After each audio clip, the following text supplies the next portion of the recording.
Massachusetts, but the city has a long tradition of making history. 22 News anchor Rich Teddemer found out why Springfield has been known as the city of firsts. Springfield is probably best known as the birthplace of basketball. It was here in 1891 that Dr. James Naismith invented the game while teaching at the International YMCA Training School, now known as Springfield College.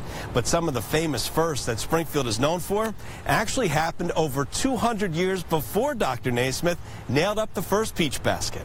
William Pynchon is the pioneer who founded the city in 1636, and 40 years later, it was named after his hometown in England, the first Springfield in the New World.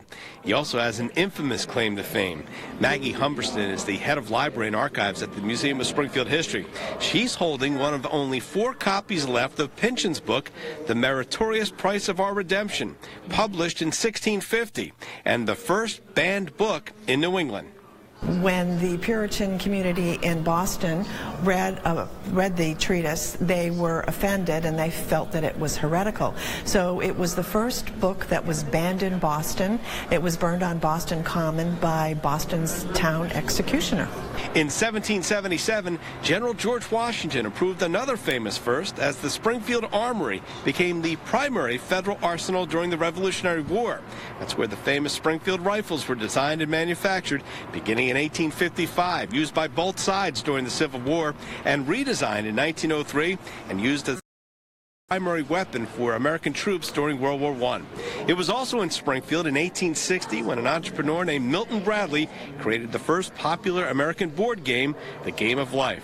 In 1893, the Duryea brothers road tested the first ever American gasoline-powered automobile in Springfield, and the first successful motorcycle was designed in 1901 by the company that became known as the Indian Motorcycle Manufacturing Company, based in Springfield.